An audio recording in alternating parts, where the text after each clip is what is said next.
Hi, I'm Eric Dewey from the Socially Awkward Studios, Science and Beer, and Her Majesty's Secret Podcast, and you're listening to another proud presentation of the Four-Eyed Radio Network. Check out more shows at foureyedradio.com. Hey there, Eric here from Socially Awkward Studios, and this Four-Eyed Radio presentation is being proudly brought to you by Raven Designs, illustration and design that fit your personality.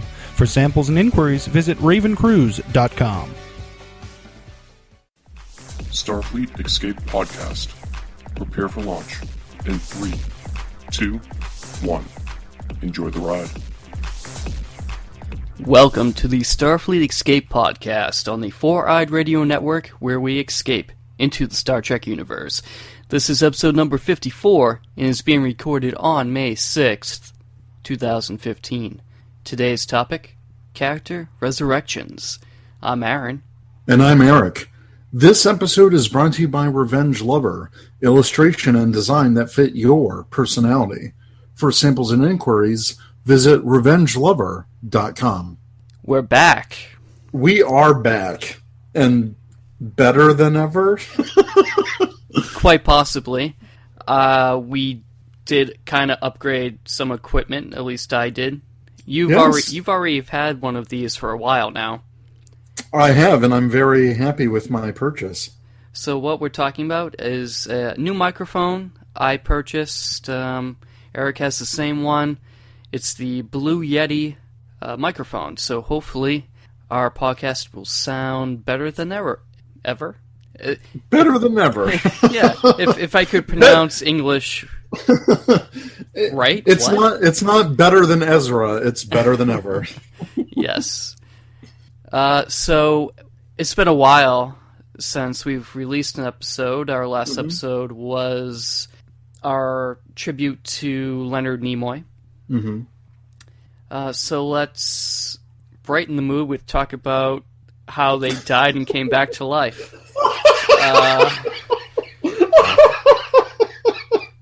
I was wondering why we went from Leonard Nimoy's death to, character resurrections.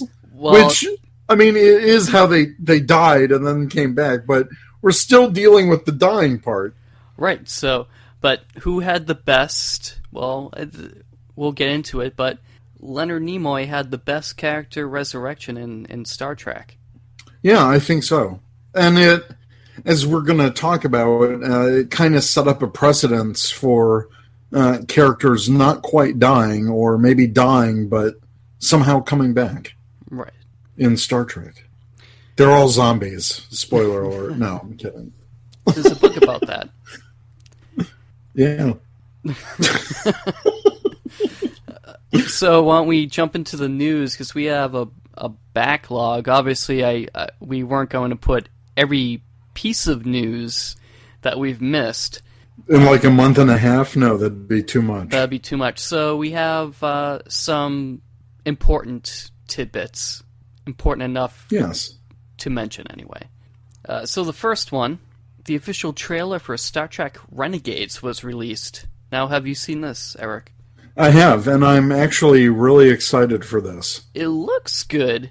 I still can't get past the uniforms, though. That's the one thing that is really standing out for me. Right. Like, I love all the other costumes, but like the official like uniforms that Starfleet's wearing, it looks like some fan-made thing. Right. Yeah, all the other costuming, because they're not in uniforms, looks amazing. Right. It's just the Star Trek Starfleet uniforms in this look horribly fan-made. Right. That's the only sore thumb in this entire trailer. Right, and Clive, I was discussing this with him online, and I think he said it best. I think it was Clive. I'm going to attribute it to him anyway. He said that it looks like Starfleet just started making everyone wear a uniform that was 2 sizes too big for them. Because it's just hanging off them. Well, it's not only that. It's it's the material looks thin. Yeah, that's true too. Yeah. And you're right, like mentioning 2 sizes too big for him, because throughout Star Trek, all the uniforms have been very, I don't want to say form-fitting, but they've been very, like, military, tight. Right. Like, not like you can see everything, but it's appropriate military cut. Right. And these look very loose and fan-made. Right. But the good things, the effects look incredible. Oh yeah, definitely. I'm eager to see more of that ship that they have. Now, tell me if I'm wrong, but the ship that the Renegades are using, the front half looks very Klingon, doesn't it?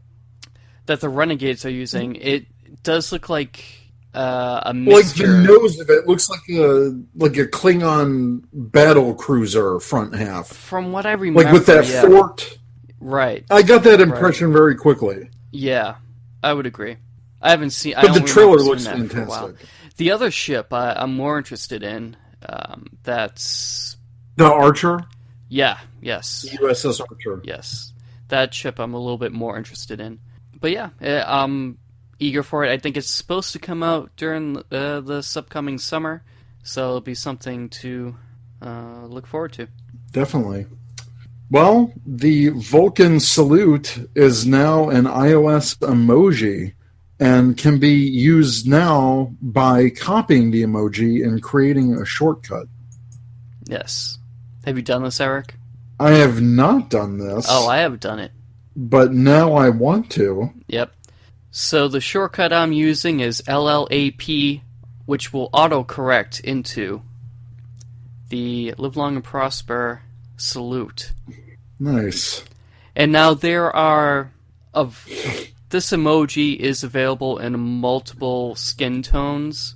So you would have to create the shortcut multiple times, like multiple different shortcuts in order to get the different skin tones if you wanted to do that. I see. Because even though it's available in the new iOS and the latest Mac OS, it's not in the emoji set yet. So you can't just go find it and click on it, if that makes sense. Oh, maybe they'll include it in the next release. Oh, I'm sure. I guess this was approved last fall. Oh, okay. So it's just a coincidence that it came out, or at least maybe it was made more public after the passing of Leonard Nimoy. I would assume that is the case. Yeah. So next up, one of my favorite movies, actually. Mine too. Yes. So Spiner, also known as Data, or Brent, will be in the sequel to Independence Day. This is surprising to me because I thought his character died in the first one. See, and someone mentioned that to him on Twitter, apparently, and he goes, "Oh, did he?" ? You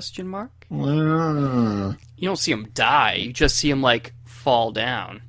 That's true.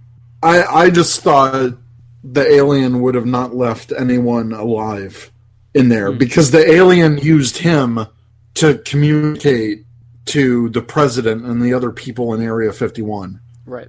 Because the alien, like, wrapped his tentacle around him, and he was communicating through Brent Spiner's character. Right. Dr. Oakham or something like that. Something like that. Yeah. For those of you who have been under a rock and have never seen Independence Day. You should, first of all. Yeah. Where have you been? Go see it. Yeah. Oh, yeah, Dr. Okun. Okun. He was the Area 51 scientist. Yeah, the crazy long-haired kook.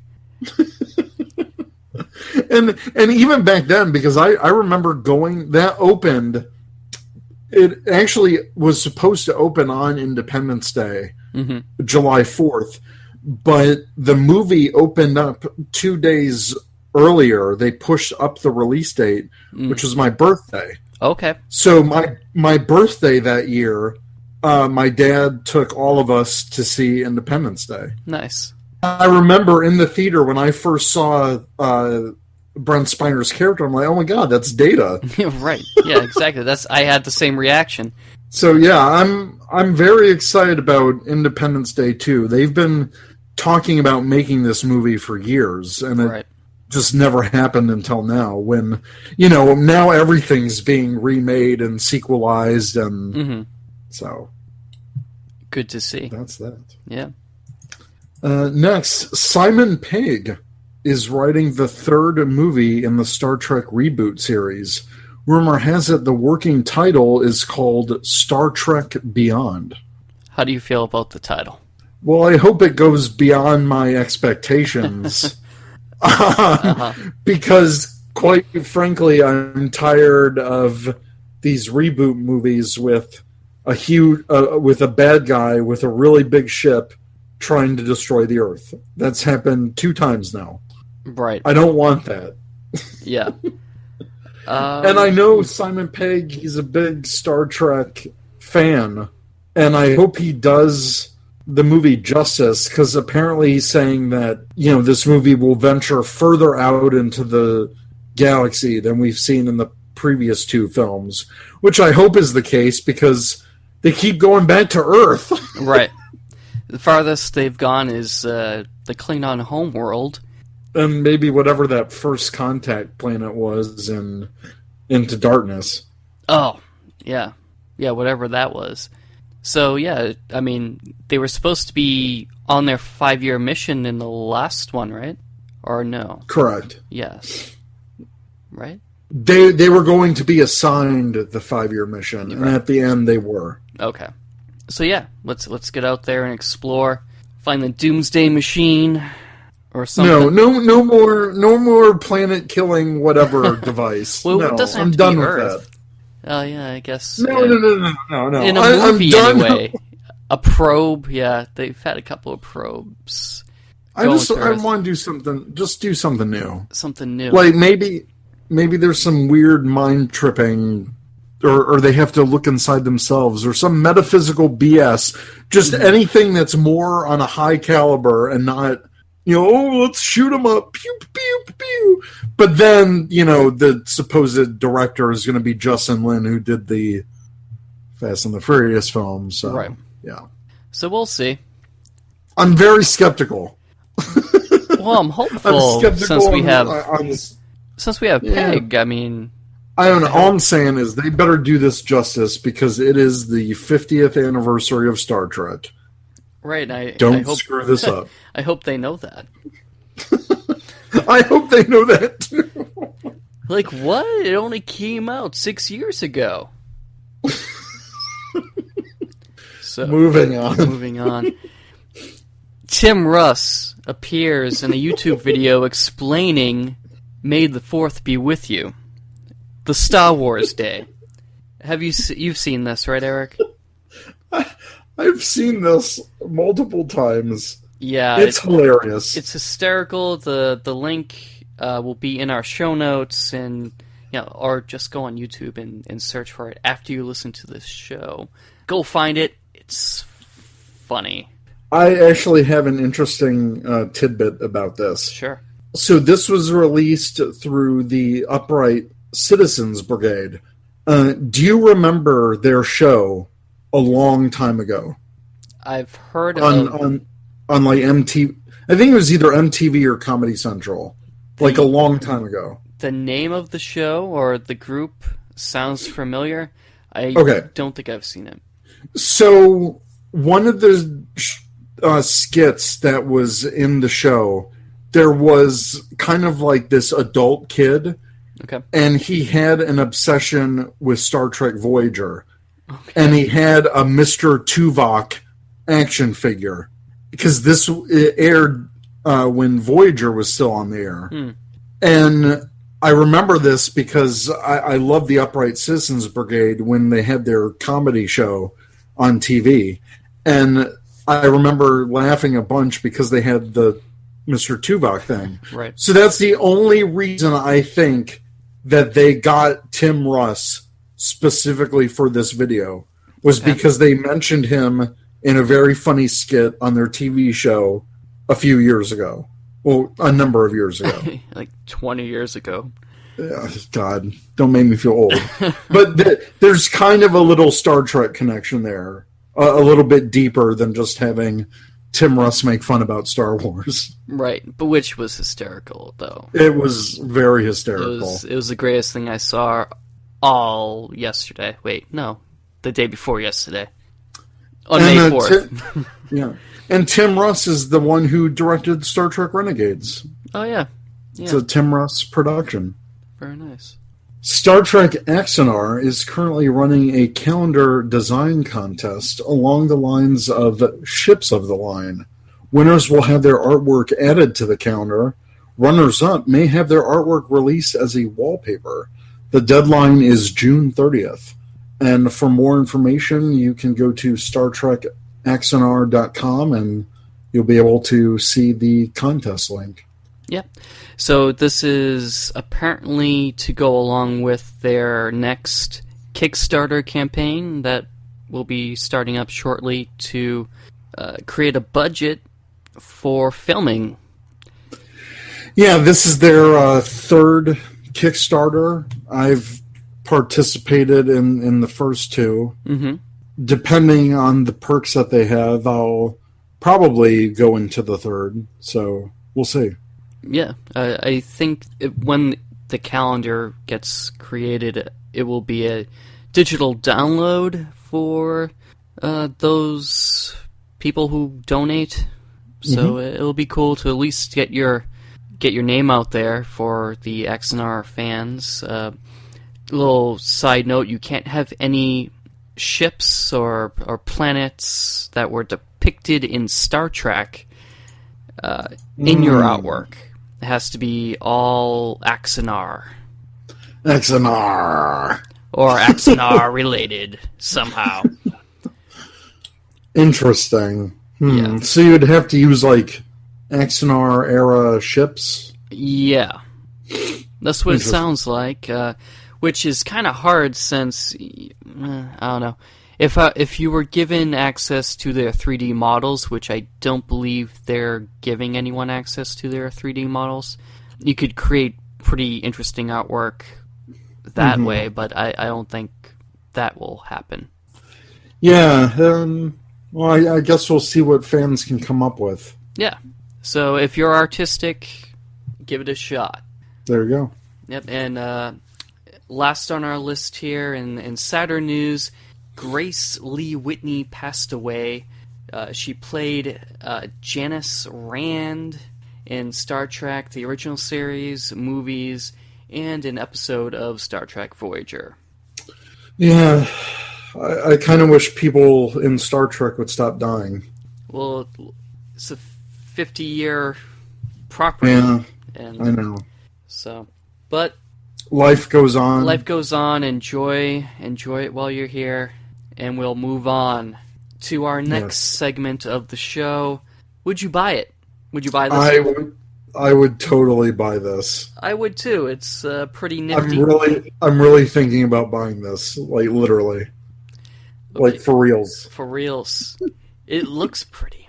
So it does. I don't even know if I would want to use it. Actually. Yeah. You don't want to ruin it.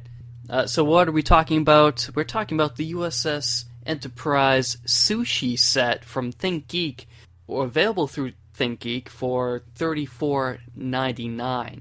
It's awesome. So it's the original series Enterprise in a nice stainless steel design, and the nacelles are actually the chopsticks, and it's like a translucent blue. And they slide out of the nacelles. So when they're in the Enterprise, it's made up of the Bussard ram scoop, the red part in the front of the nacelle. Mm-hmm. And it goes through the stainless steel nacelles. Mm-hmm. And there's like this warp trail in the back. And that's what the chopsticks are made out of. And you can lift the saucer, the top half of the saucer off, and that's where you pour your soy sauce. It's fantastic. Right. And it's attached to a wooden board, which looks very nice. Very handsome design. Yes. So you've got your nice sushi platter and everything all in one. Now, I don't know. Like, if I bought this, I don't know if I would ever actually use it. It's too pretty to use. Now, do you like sushi? Oh, I love sushi. Oh, you do? Okay. Absolutely. Do you? I don't, but I have eaten it in the past because of reasons. But you don't like it? I don't. Okay. But I've eaten it, and I probably will have to eat it again in the future. Oh, I see. So, but you would get this for just aesthetic value alone. Oh yeah, just for that alone. And I would eat, I don't know, I'd put like a bowl on the piece of wood. I'd take out the nacelles, right? I'd put a bowl of rice there. Ah.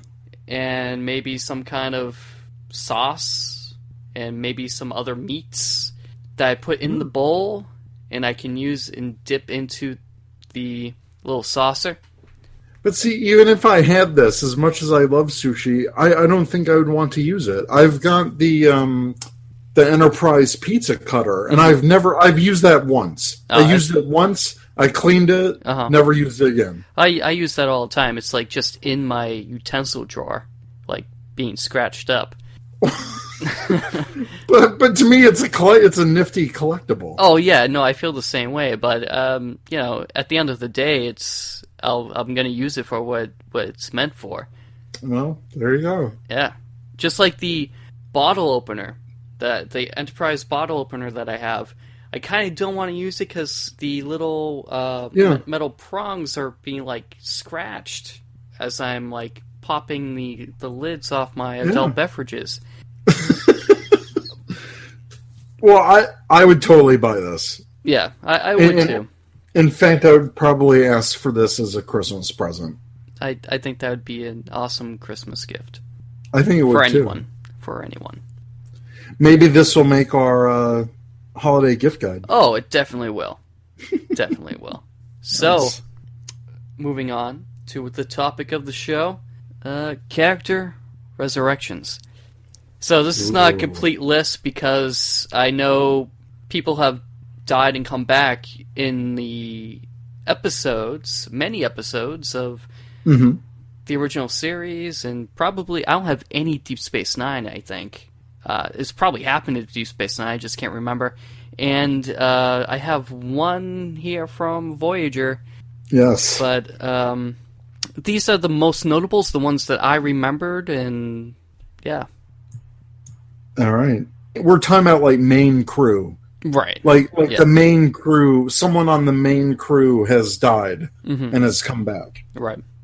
So I think the most infamous one of all time is first in our list. Right. And that is when Spock died in Star Trek II, The Wrath of Khan. He very famously sacrificed himself to save the ship by being exposed to lethal amounts of radiation in the warp core, allowing them to warp out of danger. Right. And before he entered the radiation chamber, Spock mind melded with Dr. McCoy. Plot twist. Plot twist. And we really didn't know what that would involve. Right. Because he just kind of goes, remember. Right. And that's it. So it's like, whoa, what's that mean? What are you doing? Remember what? Right. Remember my entire life. in this very brief touch. I think, to me, this is one of the most hard-hitting deaths in Star Trek. Oh, yeah. People cried. I cried. I cried almost every time I watch it. Yeah. It's not only the death, but then the funeral scene. Oh, God. Oh, it's just... That moment when Kirk, like, his voice cracks, when he's like, his was the most human, like, that, when that emotion hits him, we may say a lot of things about William Shatner, but you could tell that wasn't just acting for him. That was like he was potentially losing a friend that wouldn't work on these movies again. Mm-hmm. Like from a real world point of view. But also it had to hit him hard just because of all of the things that Kirk and Spock went through throughout the series and the movies. Right. So it's just it's really hard. And after Leonard Nimoy's death, I don't think I'll be able to get through watching Wrath of Khan in the same way ever again. Mm-hmm. To be honest, It definitely will leave a tear in your eye. yes. Yeah. But we're not just talking about deaths; we're talking about the resurrections. Right. So, in Star Trek 3, The Search for Spock, so McCoy's carrying what basically his soul, and they call it his Katra. Mm-hmm. And through a mind meld, his Katra is reunited with his body that has been regenerated because of the Genesis planet. Yes, because in at the end of the Wrath of Khan, when they ejected his body, it kind of swung around the Genesis planet, and you saw that like ding, that sparkle. Mm-hmm. So little did we know at the time, or audiences knew at the time, but that actually landed on the Genesis planet as it was still being formed, and some of those regenerative properties brought his body back to life. Right, not just back to life, but regenerated it back to I want to say an embryonic state where he just grew up again. You see him as a little kid, then he's growing up, he's then a teenager, then he's going through Pon Farr, he's a young adult, and then the next time you see him, he's on Vulcan, present day Spock, essentially. Yeah. And that carries through to even the next movie, Right. The Voyage Home, Mm-hmm. where Spock isn't completely 100% himself. Right. Throughout the movie, Kirk has to say, it's me, I'm Jim. Just call me Jim. We're friends. Right. And so his memories weren't fully integrated, and his personality wasn't fully integrated at that time yet. So it was kind of interesting when you're watching the movies to see this kind of mini arc where Spock has to essentially rediscover himself. Right. And I think the fifth and sixth movies did a good job of showing that Kirk and Spock's friendship, and McCoy's, their friendship as a whole was even deeper. Right. I agree. I don't know about 5 so much, but 6. Well, 6 definitely. Yeah. Well, 5, it had that camping scene. Well, that's true. Row your boat. Gently down the movie that no one wants to watch ever again. And has never been mentioned in any capacity since in canon. Yeah, it sucked. But unfortunately, Leonard Nimoy passed away, but technically in the Prime universe, he was still alive until he got transported into the alternate universe that the Star Trek movies take place. So we can still assume that Prime Spock is still alive on the new Vulcan planet in the Star Trek universe. Right. So that's Vulcans have a long lifespan, but that's a pretty good run. Yeah, not too many people can say that they've been resurrected and and brought back. Right. So let's move on to Tasha Yar. Well, let's do that. So Tasha died on planet Viagra 2. Yes, she died on planet Viagra. I can see that. That's horrible. on an away mission to rescue Deanna Troi and some other character, who cares, and was killed by Armus. And that was in the episode Skin of Evil. Yes, that was that black, liquidy, creepy ooze guy. Right. Metamucil and printer's ink. Really? That's what it was? Yeah, that's what Riker ends up being sucked into and then vomited onto the beach. Oh, wonderful. Yes. Delicious. Mm-hmm.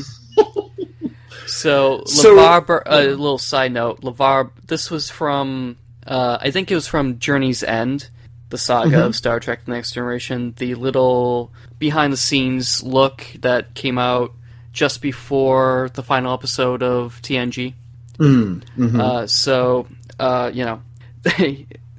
Riker's telling us, so it's Metamucil and printer's ink. So, because Riker asks him, "Oh, what is this?" And they're like, blah, blah, blah, blah. And he's like, so naturally, I dove right in. So, so after, LeVar Burton looks over and goes, "Frakes, I would never have done that." But moving on. I would have never done that either. Well, if you get paid enough. Well, yeah, there you go. Well, okay. So how does this character return? Well, temporal rift changes the timeline and creates a reality where Yar never died. She travels back in time when the timeline split into the prime timeline's past, and this is from the very infamous and awesome Yesterday's Enterprise. Right. And this is probably my first encounter with a character death and resurrection in Star Trek. Like, true death and resurrection. Right. Because I don't think I saw the TOS movies at this point. I was still a little kid when third season was out. That was, 1990-ish? Mm-hmm. So I never saw that. So this was my first,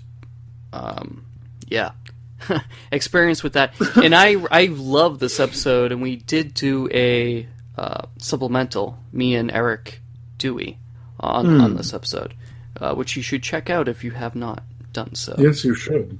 You liked this episode, obviously. Yeah, I really like this episode. It's kind of like that. It had everything. It had, time travel and alternate realities, and seeing Tasha come back, and you're like, whoa, what's going on?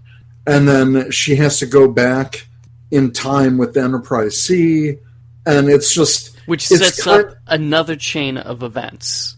Which in kind of way is another resurrection in a way. Right. Because after she goes through that rift and goes back in time and everyone's saved and yada yada, well, apparently her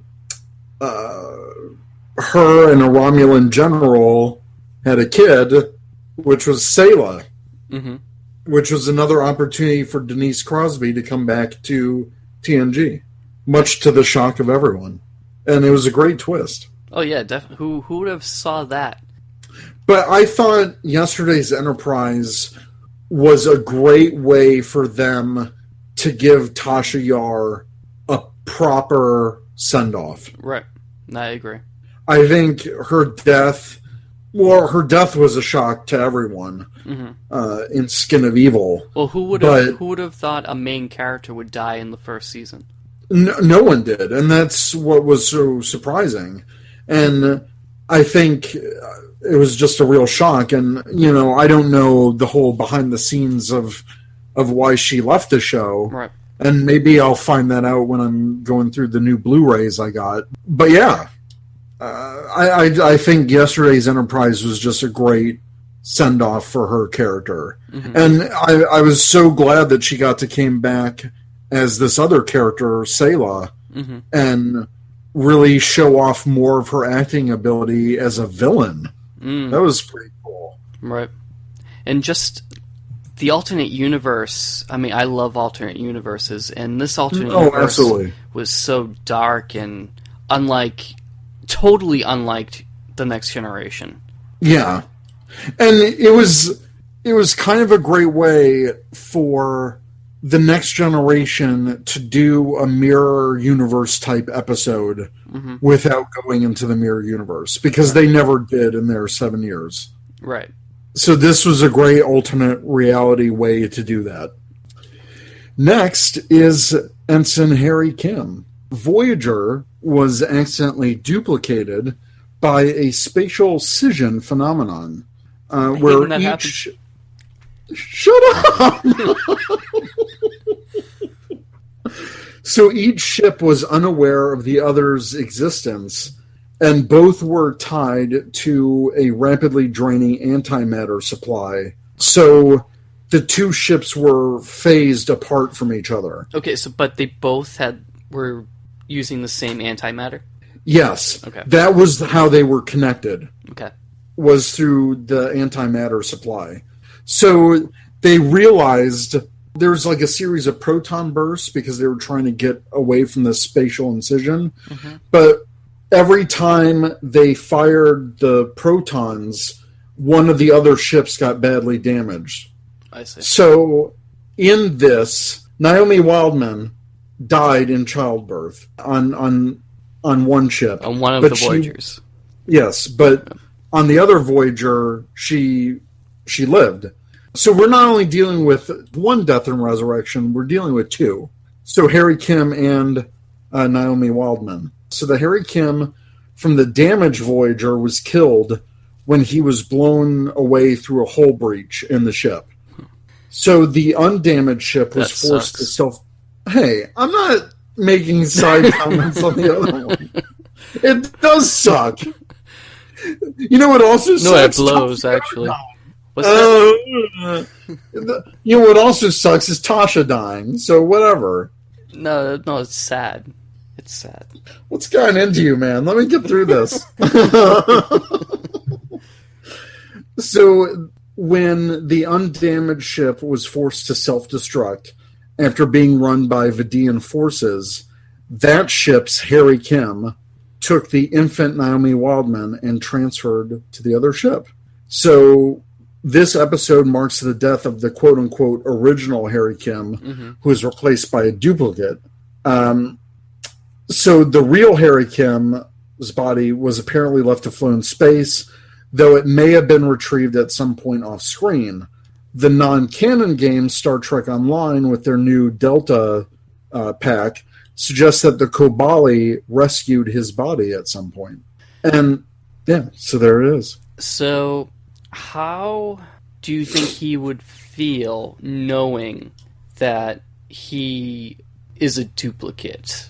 Do you think that would change how he would go about his daily life? Or do you think other crew members would look at him differently? Well, here's the thing. At the end of that episode, which is the episode Deadlock, he actually has this talk with the captain. But basically the point is the split occurred as soon as they were stuck in that spatial scission. So everything is the same up until that point. So just him dying and him living, it only happened within a span of a few hours. So there's nothing really different about him. Okay. Because they were split with that one point. Right. So the episode does address this at the end, because he's like, well, but your Kim died and I'm here. But they got over it pretty quickly. Right. So it's not something drastic like the transporter accident that created William Riker and Thomas Riker, and then 15 years passed. It's nothing that drastic. No, and it's actually a really good episode if you do ever care to watch it. It's I've seen it. Yeah. I thought it was good. I haven't seen it in a long time, but I do remember this episode. But yeah, so it's nothing drastic. It was only by the time that Harry died, when he was sucked out into space, and when they solved the problem of blowing up the other ship, it was fine. Like, I mean, nothing really drastic could happen personality-wise during that time. Right. So it's not like he went schizo or something. Yeah, so it's still Harry Kim. Right. So there you go. So there you go. So next is something that we don't usually do, but we're going to go into some non-canon resurrections here. So we have Captain Kirk. Yes. Who died after? Well, he was. Well, the death is canon. The death is canon. Yeah, he's the dead. return is Doornail. Yeah. As a so he dies in Star Trek Generations, as we all know, after being discovered that he was still alive in the Nexus, because which is kind of like a resurrection in the universe, right? Because everyone assumed he died saving the Enterprise B. Yes, from the energy ribbon. Right. When the energy ribbon, the Nexus, rips a hole in the side of the Enterprise B and takes Kirk. Yes. What they didn't know was he existed in this alternate or parallel or some other reality within the Nexus. Mm-hmm. Captain Picard finds him in the Nexus, has him come back with him to Viridian 3. Viridian 3, yes. And Kirk, being his heroic self, was trying to get a pad from a bridge that was basically falling apart because Soren fired an energy weapon at it. So Kirk was able to get it, decloak this torpedo or that was going to send trilithium to the star to destroy it. Picard was able to clamp the launching mechanism, so it basically exploded and took Soren with him. He goes and Kirk meets his demise because the bridge fell. Right. So his return is actually in the novel called The Return. Which you've read novel. This. I have read it, okay. And while it's separate from kind of like the Pocket Books universe that they're set up, because The Return and its subsequent sequels are quote unquote called the Shatnerverse. Okay. By Pocket Books. So it's because these books are written by Shatner himself, along with a couple other writers who ended up going on to write for Enterprise's fourth season. So in the novel The Return, it takes place after Generations and First Contact, because the Borg are involved, and so is the Enterprise E. So this information's from Memory Beta. Sala Trell, the granddaughter of the Romulan commander as seen in The Balance of Terror, steals Kirk's body to seek revenge. Another revenge? I know. Sala Trell and her dissident group ally themselves with the Borg, and using a combination of Borg nanotechnology and a Guardian of Forever-like arc, they captured Kirk's brainwaves, or Katra, at the moment of his death and revive him in the present. Kirk is then brainwashed into hunting down Picard, the only human the Borg have ever considered a threat. See, now, when I first read this on Memory Beta, my brain exploded. Yeah, and it has... I know the premise is out there, but I haven't read this in a while, but I remember when I did read it, I really enjoyed it. And I really enjoyed the other books that follow this one. Okay. I'll take your word on that. I will admit that it is written by William Shatner, so Kirk is definitely the hero in this. Right. He gets a new love interest. Some of the other characters from the original series come back. Spock is involved. Okay. McCoy, an older McCoy, who we saw in The Next Generation. Right. Encounter at Fort Point. He's still alive, albeit very old. And also Montgomery Scott is in it. Because, again, Right. the Next Generation established that this character was alive in the present. Right. So it has very good canonical ties to the show Right. and the movies. It's just, keep in mind, Shatner did write it, so there are some grandiose things. Right. But for me, I thought it was an enjoyable read.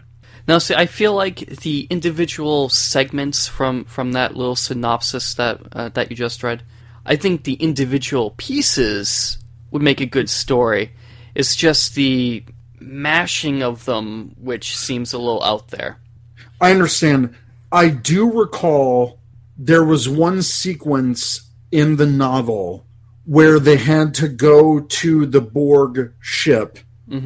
And that was a very engaging sequence because Beverly Crusher goes on the away team, from what I remember, and they learn all this stuff about Borg, nanotech, and then Picard starts hearing the whispers again from the Borg. So it's very well done. Okay. In terms of connecting to what's been seen in the show and the two movies at that point. Okay.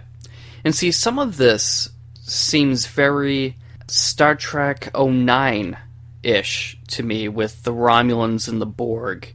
Yes. And who knows, that's may have been where they got this kind of idea from. And I remember when Star Trek 2009 came out, and I remember reading the Countdown comics and seeing that Romulan-Borg tech connection. I immediately thought of this novel because I was like, oh my God. So in a way, the comics might make this somewhat canon because this novel shows that the Romulans have experimented with Borg technology, which we see in Star Trek Countdown, which is where Nero got the advancements for his ship. Right.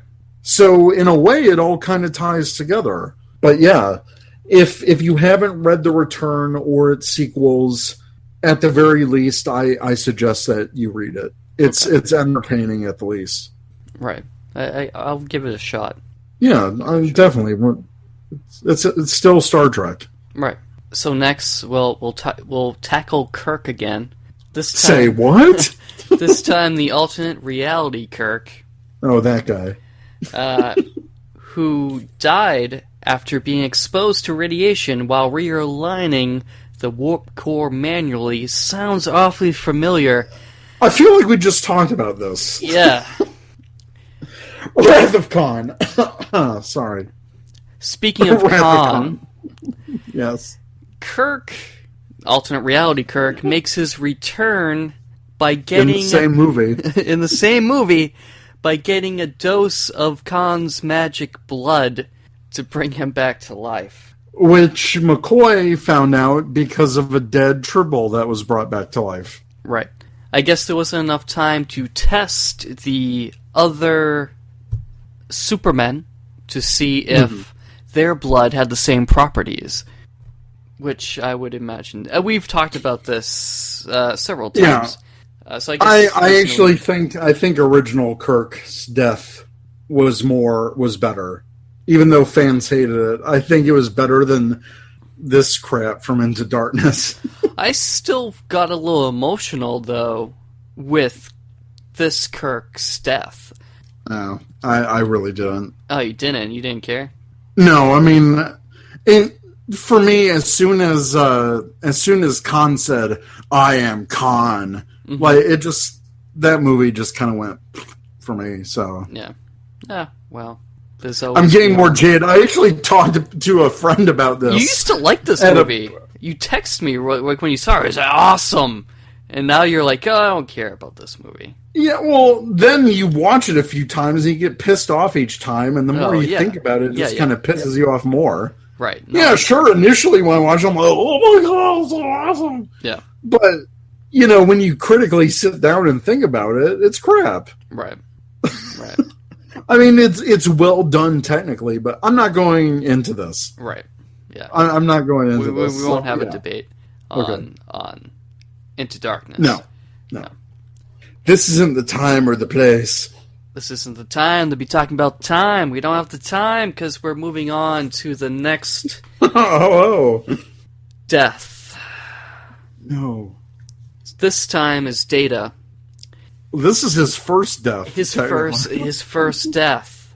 So, after finding Data's head in a cave in San Francisco, the Enterprise investigates, and Data is pulled back in time to the 1800s, where he meets Mark Twain, and he's subsequently killed by these aliens, the Davida 2 aliens. Right. This was Time Zero Part 1. Well, in Time Zero Part 2, they were able to take Data's body back to the future and connect it to his cranial unit, which had been in a cave for over 400 years. Right. So Data's head is much older than his body throughout the rest of his run. Interesting. Yeah. Well, we at least know that his body is built to withstand the test of time. Right. If it already survived 400 years, at least his head, and it's still functioning. And that's the credit to Dr. Soong's brilliant engineering. Right. They didn't take his head back because they had to leave it there so that they could find it. Whoa, time loop, man. Right. Predestination. So, this isn't my favorite episode, but it's not bad. A decent two-parter. It's a nice time travel story, too. Yeah. It's cool to see them out of place in the 1800s. Well, then we get a much crappier version of that in A Fistful of Datas. So that's true. That's true. A whole lot of data. Moving on, his second death, jumping into the vacuum of space through a hull breach in the Enterprise E, he boards the Romulan ship, the Scimitar. Data utilized a prototype emergency transport unit that was in his forearm to return Captain Picard to the Enterprise. With the Thalaron radiation weapon seconds away from firing, Data used his phaser to destroy it, which then destroys the Scimitar and Data. Right, and how'd you feel about that? I know a lot of people give Nemesis crap, but going back and watching it, I still really enjoy the movie. And Data's death was still very impactful. Right. And even with B4 there? Even with B4 there, and I know that, B4 is technically the cop-out, which it is, we'll see in his return. But still, the character of Data sacrificing his life and to have his last goodbye be with, Geordi and then Picard, who are the two people on the crew that were his best friends, was very touching. And I thought if this was the last time that we would ever see the TNG crew, it sucks that Data had to die, but I think they did it in the most respectful way possible. And it was still emotional for people who knew Data throughout the years, or who watched him throughout the years. Right. For me, it's a little bit less than impactful than Spock's death, but it was still as shocking as Spock dying in Wrath of Khan. Right. And I thought this movie was trying to be the TNG version of the Wrath of Khan. Yeah, and I can see why people dislike it, sure, but having rewatched it over the years, I've actually liked it more. It's still got some spectacular action sequences, especially with the ships fighting. Right. That was really cool. And plus seeing, the Romulans get their own spotlight in a movie for once. It's not the Klingons, it's not the Borg.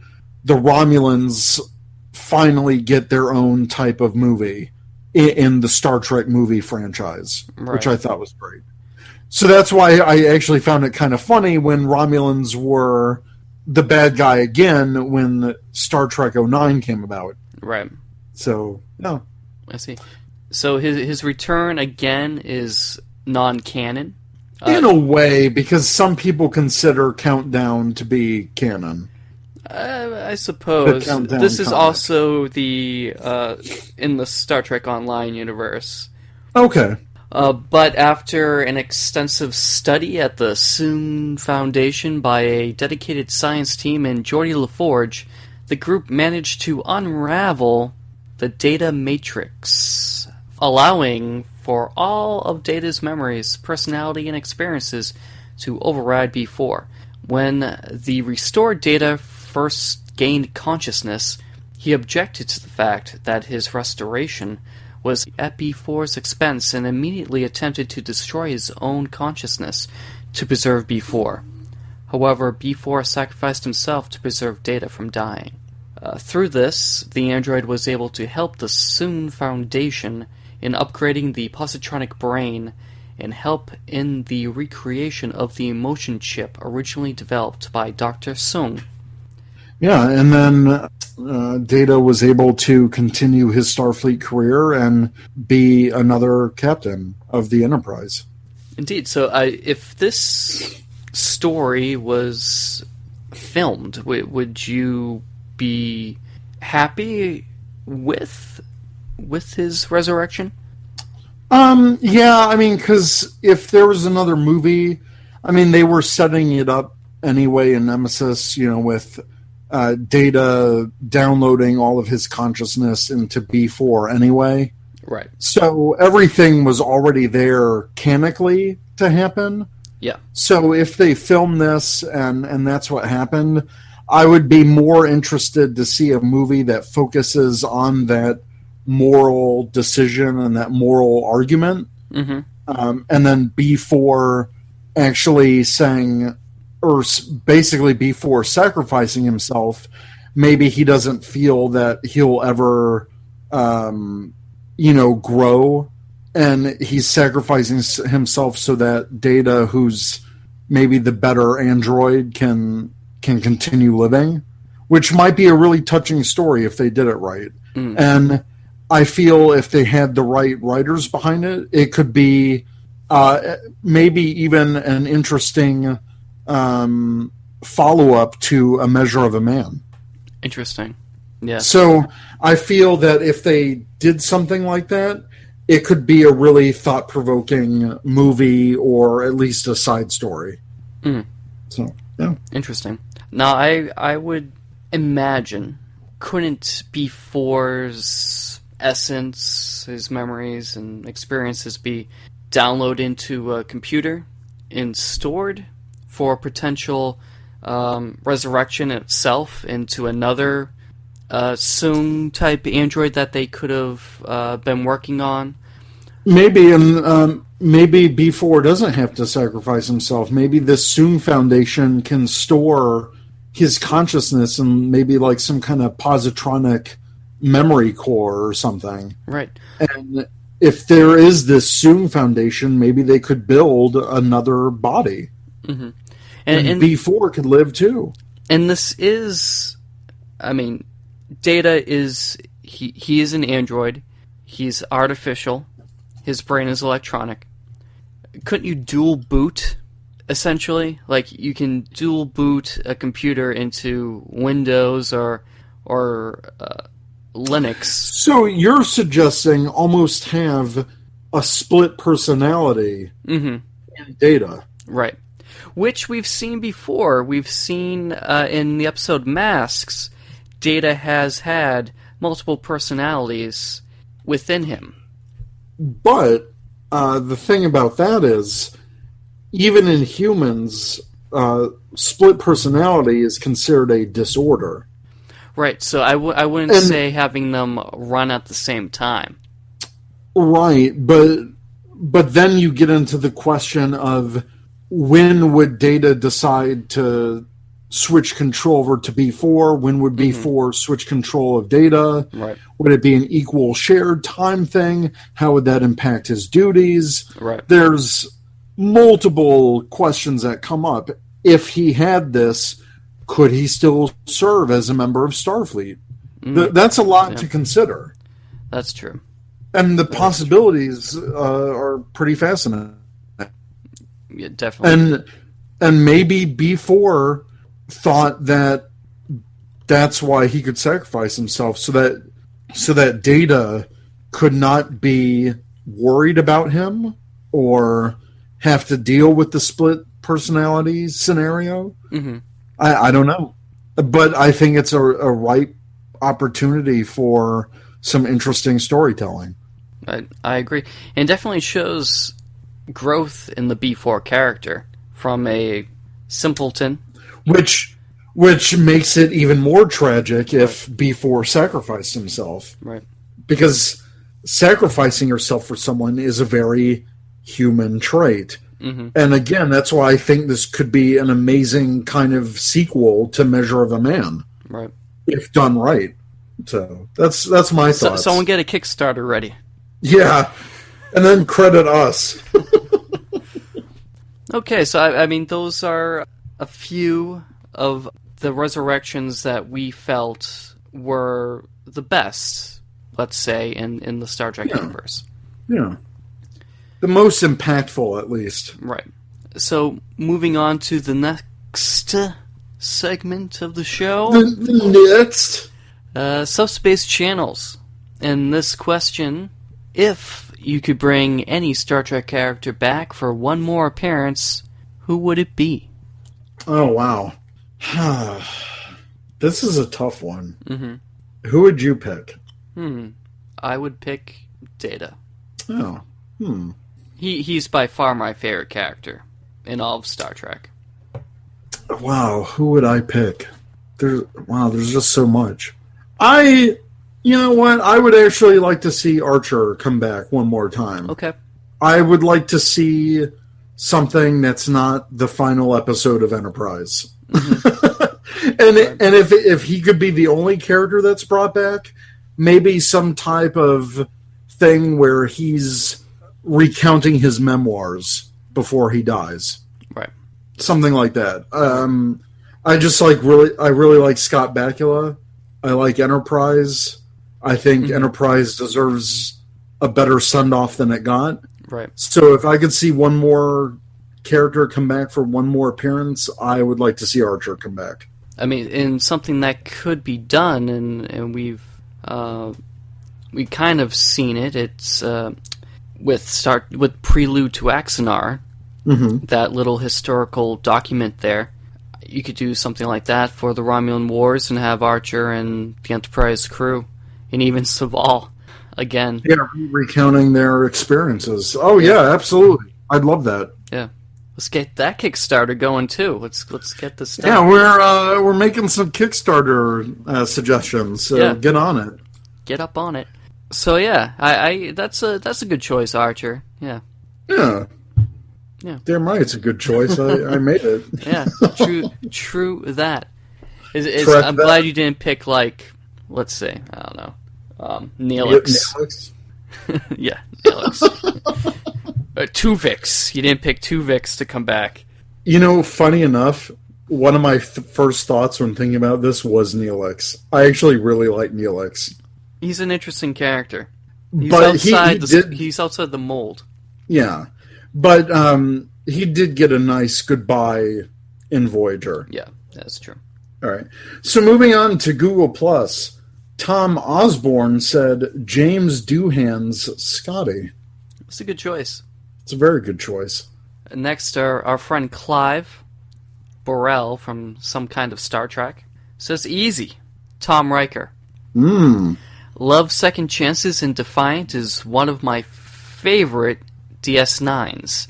The character was left too much in limbo on screen and deserved a final send-off as Eddington got in Blaze of Glory. There was a lot of potential I can't read. There was a lot of potential that has been much more extensively explored in the literary universe. Literary universe. Yeah. Let me clear my throat. Seeing him escape from prison and being an asset during the Dominion War would have been amazing. Or even if he had just been in that detention center in Inferno's Light. What a plan. I like how he spelled center so Britishy. Yeah, with that damn ching of the R, the E and the R. Yeah. Britain! Yeah, Tom Riker. That's a great character to have come back. Yeah. I liked his character. Plus I did too. I thought it was tragic and awesome, and yeah, he tricked everyone. He did. With fake little beard thingies. Like, it's like, really, you couldn't just grow that? Fake little... Well, that way when he removed it, you're like, oh, that's not Riker, of course. He has fake mutton chops. God. Dude, they have medical technology in Star Trek that can, like, make new skin. You're telling me that there's not some advice in Star Trek that can, like, foster follicle growth? I don't know. I mean, come on. I mean, it isn't like, well, we've seen him grow a beard. So it isn't like it's something that he can't do. I think they just did it to... for the shock value. Yeah, to accentuate the point that this is not Riker because he has a goatee. Oh, he's evil. He has a goatee. Oh, Lord. Yes, the evil goatee bastards in Star Trek. Right. I think that's one of the banned hairstyles in Starfleet. Apparently, yeah, must be, right?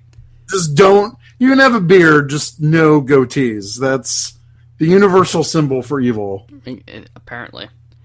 So next we have Ganeris Mafinawa. This person said, I would like to see Patrick Stewart back on screen again, but really would just like to see another TNG movie as a proper conclusion. But that isn't too likely unless it's fan-made. I agree. I would like to see Picard again. Yeah. I like Patrick Stewart. It seems like Patrick Stewart can't age either. Like, right, he's aged very well. He still looks good. Yeah. Like, give that man another Next Generation movie. Come on. Earl Grey does a body good. Apparently, I'm going to have to start investing. True that. So the next few entries here are by two people, and they're posted here as they posted online. So I'll take Eric, and you'll take... Wait, maybe you should take Eric. I'll take Eric. You'll take Eric Swigger, and I'll take Lindsay Jones. I bet you would. Okay, so Eric Swigger said, I want one last TNG movie with Q. I agree. I would like to see that. I would love to see John Delancey in a Q movie. That would be amazing. I think that's what they should have done. That should have been Nemesis. That farewell. Oh my God! Because Q was with them from the beginning. Exactly. So to have the last TNG movie with Q, that would have been brilliant. Yeah. Bookends. Damn it. They didn't think of it. No, they didn't. So next we have Lindsay Jones, who says, Captain Riker, there are several novels written about his adventures aboard the USS Titan, NCC 80102. Would love to see that. Lindsay Jones, again, says, Captain Sisko.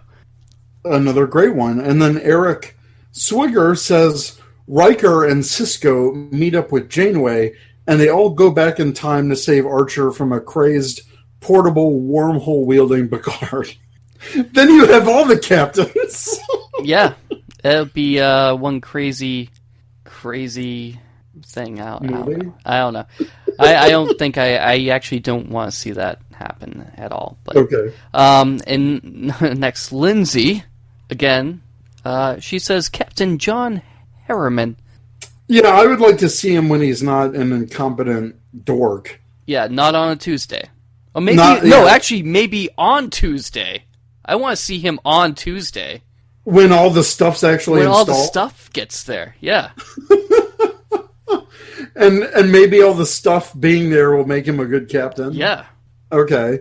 And then once again, Eric Swigger says, I always like Quark and the Ferengi in general. Were they in any of the movies? I don't recall. Would be nice to see an appearance one more time. They were not in the movies, but technically there was a deleted scene from Insurrection that had Quark. Hmm. And he was on the planet Baku, and he was trying to set up a resort. Interesting. So that was a deleted scene from Insurrection. Hmm. So Quark would have been in the movies, but it was cut. Kind of glad it was cut. Yeah, me too. Apparently it was crap. So next, from the Facebook, Mary Jo Shrabas says, Leonard McCoy, smiley face. Yes. I would, yeah, we've seen him again, but I wouldn't mind seeing him one last time. Same here. If it was possible. On Twitter, at Carrie Clan said Spock Prime. And I remember seeing this on Twitter, and he had a crying face emoji.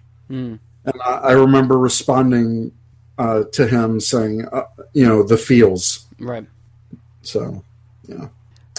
Also on Twitter, my friend Josh, at Josh Rosh, said, if it was a good adventure, Garrick. Mm. A later adventure in the Prime Universe, Nog. And I agree with both of those. I loved Garrick. I thought he was a fantastic character. Right. And I also like Nog. Yeah. When we did our Helm officers, he was my pick for favorite Helms officer. Yeah, and I would love to see how far Nog goes in Starfleet. Yeah. And, maybe one day he becomes a captain. Right, because I would hope so. Well, in an alternate reality where Cisco gets trapped, and we see Nog and Jake scenes with them. Nog is a captain. Yeah. So, good to see. Next, we have at little cute girl 86, my better half, who says Spock. Yes, definitely. Our good friend Darren Moser at Dr. Sci-Fi said, I'd bring back a Traveler Wesley with a mighty at Will W. beard. The stories he would have to tell. I wouldn't mind that. See, now I have a question. Yeah.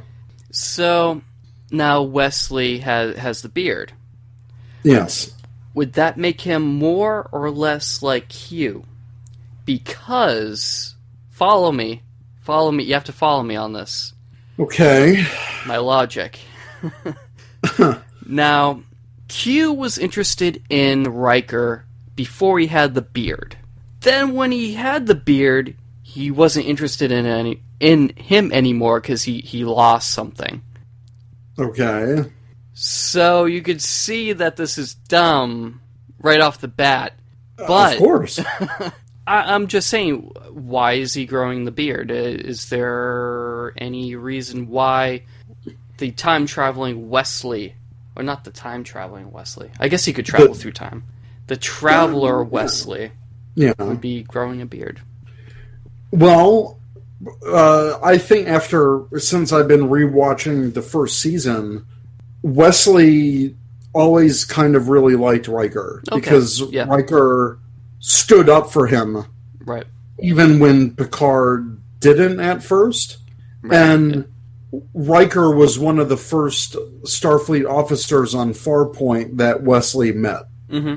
So I can see him looking up to looking up to Riker, right? So I don't think that's a dumb question. Okay, I think if because Will Wheaton. I mean, he does have this epic beard now. Right. And you know what? I wouldn't mind Wesley coming back. One of the first season episodes of Next Generation involves the Traveler. Mm-hmm. And when I rewatched it earlier this week, I remember I said how much I liked the Traveler character. Mm-hmm. And I really liked that final story with Wesley and the Traveler. And I liked it. So you're a fan of the Traveler arc? Yeah, absolutely. Okay. Absolutely I am, yeah. And they kind of planted it. I know they kind of beat your head with it over and over in the first season that, Wesley is this gifted child. But early on, the Traveler saw that in Wesley. Mm-hmm. In that first episode that the Traveler's there. He saw something in Wesley, and he even told Picard to not tell Wesley that the Traveler sees great things in him. And he told Picard to give Wesley the chance to grow. And I think the overall arc was very good for Wesley. Okay. So I really like that Traveler arc aspect about Wesley. And I think that's one of the subtle things that of canon that they carried through from the first season to the last. Right. And finally, from Star Trek Risa, we have Drake who says, Finnegan. Okay. Sure. Good old Finnegan. Yeah. So this week, do you have something that puts your quantum state into flux? I do. And it has to deal with the Next Generation and the first season. Okay. So recently I acquired the first 5 seasons of Next Generation on Blu-ray. So this is the epically restored Master Edition.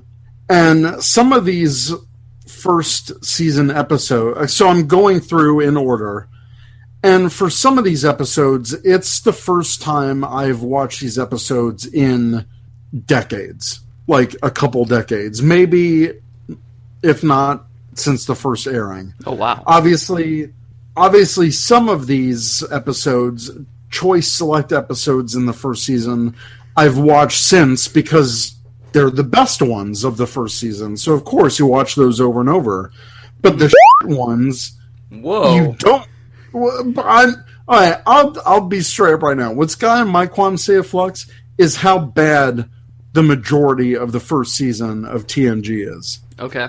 That's not. I'm not saying that every episode is bad. I mean, there are some things in every episode that you can see if you know the series. You see where those story threads build and evolve. If you're a huge fan, right? So the first season sets a ton of groundwork for what's to come on later seasons. But the thing is, sometimes you have to suffer through just some of the most god-awful episodes. Mm-hmm. Like, God, what's that one? Angel One? No, I haven't gotten there yet. Oh, okay. But, like, the Justice episode, mm-hmm. where, everyone's on that happy planet and they're all running around half naked. Right. And then they've got these death rules if you commit a crime in the death zone or whatever. Right. And that's what Wesley does. And it's like, oh, dear God. And they're so happy. It's like, shut up. Right. I think elements of that episode are good. Yeah, there are elements that are good. But I thought, really, it's just a planet of beautiful white people? Like, what's happening here? It's weird.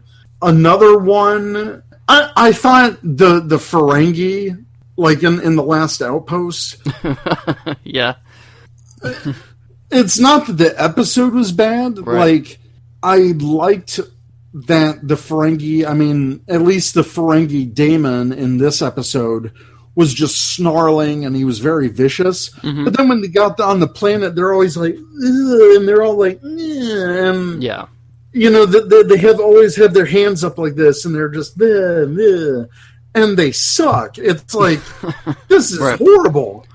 But again, what's a saving thing about this episode? The whips. It's this idea of the Takan Empire. Like an empire that predated the Federation, that was technologically advanced, and whoa, this is like the last.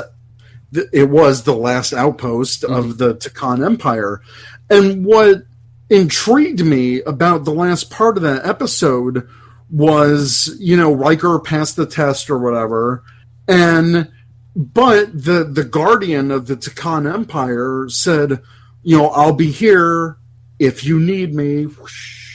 And it's like they had such great power and technological advance. It's like, I wonder why we didn't see a follow-up story to that. Like, there were so many episodes that could have used a follow-up. Exactly! Especially early on in the series. Yeah, and there are some shining great episodes in the first season, like Skin of Evil that we mentioned earlier with the death of Tash Yar. Mm-hmm. That's crazy. Conspiracy, that's just one of the most brutal Star Trek episodes. I mean, brutal in terms of just the goriness. Mm-hmm. Which that episode should have had a follow-up. Oh, absolutely. And, there is a lot of good that came from the first season, like Q. There were 2 Q episodes in this. So that was a great thing that carried on through the rest of the series. Data Lore is another episode that had multiple impacts into the future of TNG.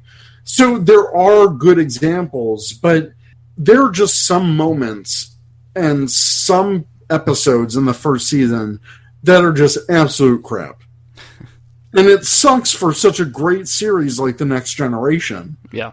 But I will say, revisiting the series, and especially these early episodes, which I haven't watched in a while. Mm-hmm. I mean, I was 5 at the time when the show came out.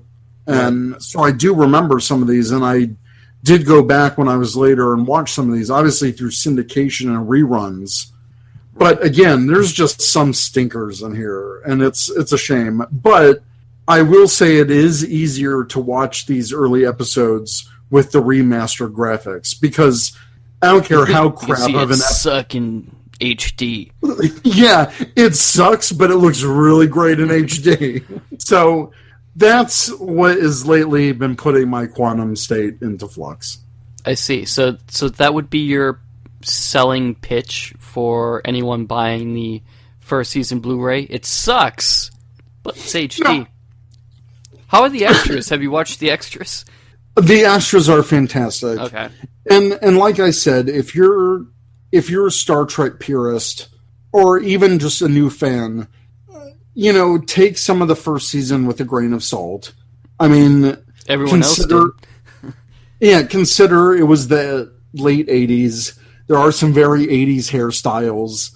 I mean, I was watching the one with Haven where, Troy is supposed to get married off to this guy. And there's this dinner party, which the dialogue in the dinner party is hilarious. But Tasha Yar has this full 80s mohawk going on for the dinner party. And I tweeted it. I was like, oh, hey, Tasha, we have to talk about your hair a little bit. I forgot about that. Oh, God. It's like, really? That's your fancy hair time for a fancy party? Is this crazy 80s mohawk? So it's interesting. And like I said, there are a lot of gems in this first season that really pay off through the rest of the series. Okay. So I would say give it a chance and just be prepared to laugh at some moments. Right. But again, I mean, TNG is one of the best Star Trek series of all time. Right. In my opinion, it's the best. Yeah. But. Yeah. So, and there's a reason for that. So, I mean, every Star Trek episode or every Star Trek series has its fair share of stinkers. Right. It just seems like the majority of them are in Next Generation Season 1.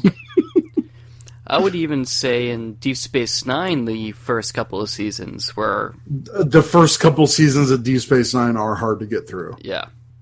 But once they get into Dominion War, I mean, this is a tangent, but once they get into Dominion War, it picks up quite a bit. It's nonstop. Yeah. Yeah. So, that's my quantum state in the flux. I agree with you. I agree. And if for those of you who can't afford the Blu-rays, like I know I can't, but you have Hulu Plus, you can see at least the first 2 seasons remastered on Hulu Plus. Okay. So I would suggest doing that. Yeah, and really, I mean, if you need any convincing, just watch some of the comparisons that are out there. Trek Core, if you look at their Yes. their YouTube channel, they have side-by-side comparisons of, I believe, every episode that has been remastered. So definitely check them out. It's a fantastic resource. Definitely.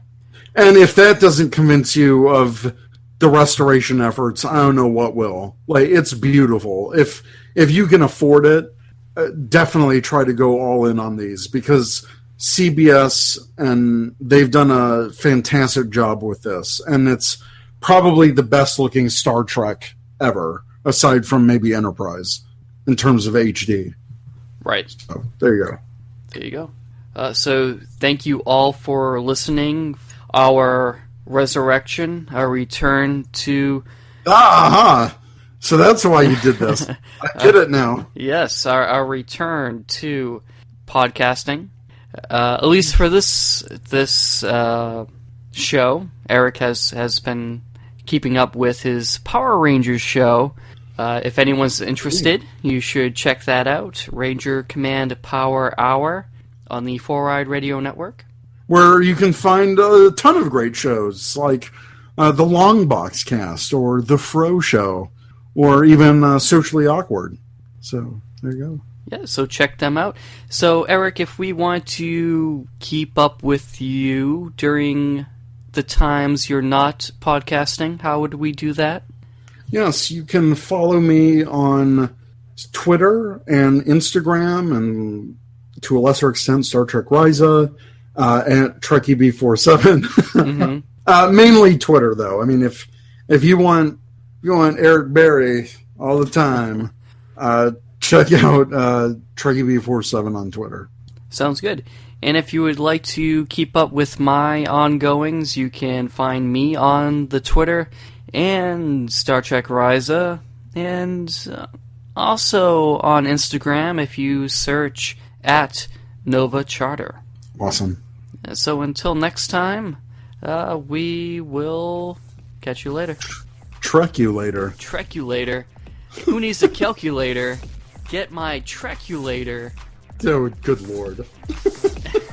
Roll the music. Stop the episode. Let me send you my little live long and prosper emoji. You have been listening to the Starfleet Escape Podcast on the Four Eyed Radio Network, where you can catch a new episode every other Monday. You can find us on the web at sfescapepod.com.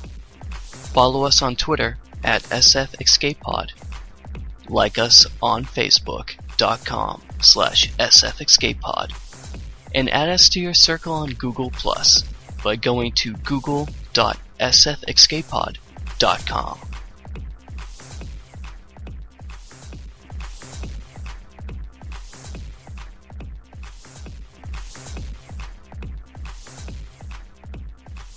This has been another proud production of the Four Eyed Radio Network.